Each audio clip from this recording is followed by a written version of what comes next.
Hey, good afternoon, YouTube. How y'all doing? Y'all know who this is. This your boy Rob Thomas Jr. and this is the real news behind the news. Oh yeah, today is a chilly Monday, October 7, 2019, and here's Freeport when it's 7 and we say it's chilly. But anyway, we want to talk a little bit more about what we started a conversation on yesterday, and that's the Amber Geiger trial. Now, this trial has brought up so much divisiveness amongst America. Well, the divisiveness have already been here, but it highlighted a stark contrast in how the justice system really works here in America. You know, there's really a two-tier justice system for those who are in power and for the rest of us. You know, they say that Lady Justice is blind, but that bitch can see real good when it comes to black and white, or police and civilians, or, you know what I'm saying, elite, social elites, pro-black people. Because, again, everything in that trial, man, everything, let's go back to the beginning when he first got shot. Notice the first thing they did and the first thing they do. When a black person gets shot by the police or something, what's the first thing they do? They go do a toxicology test on the victim, the man who's dead. And first thing they do, well, he had dope in his system, but they don't never tell you if the police was on antidepressants or if the police was on steroids, because guess what? We just had a couple of police officers here in Freeport to get arrested and be basically put on leave and are being investigated into steroid use and possibly distribution. So why they don't never give us the toxicology report for the police? You know, have these police run around here, man, hide their mind on these antidepressants. Because you got to be somewhat mentally unstable to want to be a police in today's culture anyway. So first thing they did was they went to Mr. Jean's apartment the next day after he got shot in his own house by an intruder. That really was like a home invasion, y'all. It should have been classified as a home invasion because she ran up in the man's house. All right. Next day, they come back with a warrant searching his house for drugs, because guess what's going to happen? What would have happened? If they would have found any kind of drugs, they would have turned around. Well, the officer may have been acting undercover of suspicion that drugs, which still wouldn't have gave her the legal right to go in that man's house. So first of all, they tried to smear him. Now, throughout all this thing, you know, fast forward, you see the prosecution. They tried to get the case moved out of Dallas. That was unsuccessful, which I believe if they probably would have had it in another county in Texas, they might have got a little bit more time out of it. But anyway, let me fast forward to the verdict. And again, how I pointed out yesterday, it is highly strange and irregular, and maybe against some laws for that judge to come down there. Now, let me ask you something. This big black lady comes all the way down, she's crying, and then when the victim brother, get through testifying, first thing he asked, which I think should be investigated in violation, is can he go down there and give the defendant a hug? When have you ever seen a defendant get a hug from the victim's family member? Is that even legal for him to do that? You know? And then on top of that, the judge herself comes down with tears in her eyes, feeling all sad for this murderer, and she gives her a hug and a Bible. First of all, ain't that against separation of church and state? The state cannot influence any kind of religious beliefs or decisions.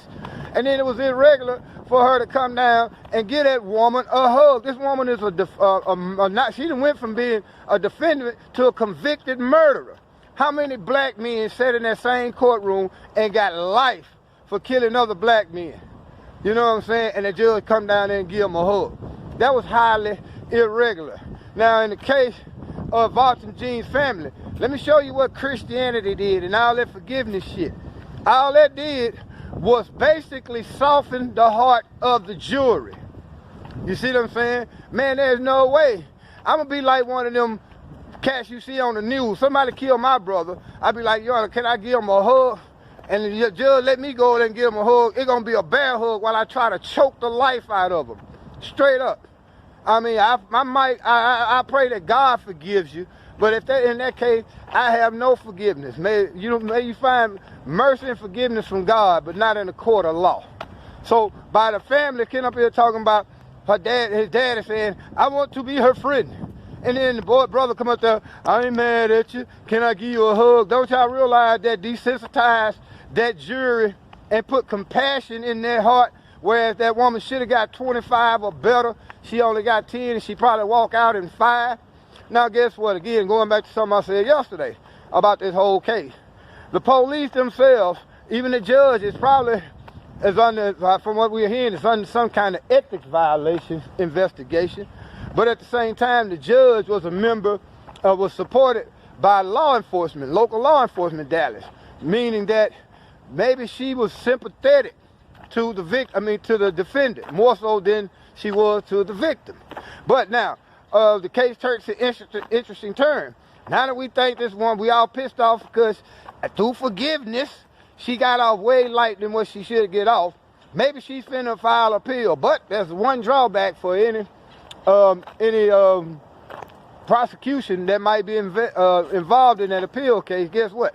One of their main witnesses is now dead. Awful strange, and the circumstances seem awful peculiar, man, that this boy winds up dead right after the trial. You know what I'm saying? Now, if they wanted to do an appeal, and they had to bring it back up for another trial, one of the main prosecution witnesses is gone. And then they say they shot the boy in the mouth. And it looks like it was a deliberate hit. And it looks like they're trying to put it off on, well, maybe it has something to do with something, a fight at a skating rink or something. Man, come on. Come on. This is how slow they think we as black people are to process. They think just because they say something on that shiny TV, we gonna believe it, and we supposed to run with it. Nah, I always ask questions, man. I always ask questions, and every question that I'm asking about this case, it gets more and more screwed up, it gets more and more bizarre, and it gets more and more suspicious. But again, I want to ask this question. Does religion hurt black people or help us? Because you got to realize, throughout the years, religion has been used as the most oppressive tool and enslavement than any other form of enslavement. Religious enslavement will have black people running around here telling us, slaves, obey your master. Please, pray for those who beat you, kick you, stomp you, kill you, and spitefully misuse you. And if you survive all that and they still your masters and you still docile enough, and when they hit you again, turn the other cheek. Man, I don't judge nobody for their spiritual beliefs, but this religion shit is killing us as black people.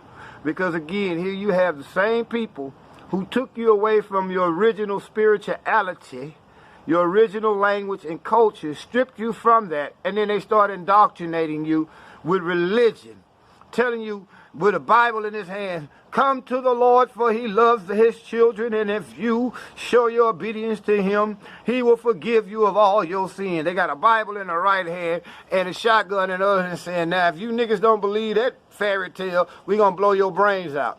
Throughout history, religion has been used as a tool of oppression. Everywhere they go, you know, spreading religion or taking the gospel or spreading Islam, they take guns and armies with them. You see what I'm saying? Because they have to subdue the natives, you know what I'm saying, in order to get them to be indoctrinable to that religious bull crap. You know what I'm saying?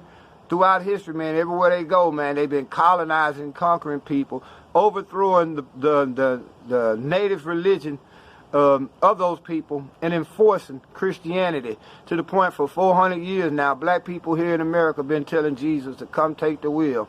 And every time we let him drive the car, he run us straight into a crooked police officer who's ready to kill one of us. It's crazy, man. I mean, I ran out of forgiveness 6-7 killings ago, you know. At what point are we going to stop forgiving those people who are spitefully misusing us, brutalizing us, keeping us oppressed? You know what I'm saying? And start demanding justice and accountability. Why is it that they can pass laws saying that if you kill a police officer, that's a mandatory minimum of 25 years because it's a hate crime. But when these racist police kills us, there's no legislation saying that if they're found guilty, there's a mandatory minimum 25 years for them. Think about it. If the police knew that they were going to be held accountable for their actions through time, by serving time, they'd be less likely to kill somebody. You know what I'm saying? If these police knew that there was consequences for their action, they might conduct themselves in a more appropriate manner. You know, why should we as black people have to keep talking about the police need special training? Now, fuck that. Why are we the only people that they gotta have special training for them not to kill us, to keep their hands off of us? Come on, man, let's be real. At what point do we demand accountability from the biggest gang in America, which is the police? Believe it or not, the police, man, I mean, come on, they got a cold blue. And then everybody say, there's good cops too, which I know that there's some cops that aren't tainted, but if they so good and they see they partners doing all this evil, illegal shit, if they were so good, why don't they step up and tell? Are they too afraid for them lives, just like Joshua Brown, who testified against a cop, and now he's dead? And then another thing before I go, police, y'all want us to come forward. We want to come forward, man, and get this killing and shit out of our neighborhood. But who's going to come forward, man, and wind up like Joshua Brown when y'all not protecting the people, man, that y'all put out there on the limb? Ain't nobody going to come tell y'all nothing, man, when they know that there's a great chance that they're going to be the next victim. So we got to start putting the pressure on our local government. It starts at your local government, because national, it's going to be hard to do. But start on your local government. Your local parish government. Here in Louisiana, we got parish. But start on your local government, man. And then from there, you know what I'm saying, you put pressure on your state government to change laws that's going to hold these police accountable. Y'all give me a second, man. I got to go get my son from school.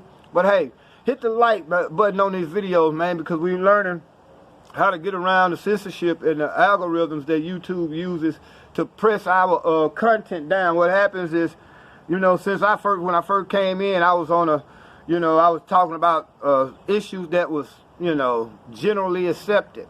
And they had no problem with that, and my subscribers went up. But when I started talking about real issues, because again, we don't put out videos, man, just to be putting out videos. We put out our videos, man, to inform people, not to entertain people. You know, if we wanted to entertain you, we could put out very entertaining videos every day, but hell, you got too many people entertaining us now. That's why too many people entertaining us right now. That's why we run around here acting like a bunch of buffoons. But anyway, hit that like button, man. Subscribe. Keep making sure that you subscribe, man. And most importantly, share our page and our content on your social media sites, man. Whether you agree with me or not, let's hold dialogue. And that's why I talk about things the way what I talk about and the way I talk about them, because we really just want to hold dialogue, man. Get people accountable in a discussion for change, you know, because the only way you can make change, you first got to acknowledge there's a problem. Once you find the problem, you come up with a solution, and then you enforce it. So again, man, hit the like button, man, subscribe, and share our videos, man. But until then, man, we thank y'all for support, man. We're going to try to upgrade our thing, and again, I'm going to start doing a video every day. It might not be, you know, even if there's no real breaking news topic, we're going to come back and talk about, you know, various topics and how it affects the progression of black people. Also, leave your comments, because your comments are very helpful in helping us decide what our next topic is going to be. So again, this your boy Rob Thomas Jr. saying y'all be blessed.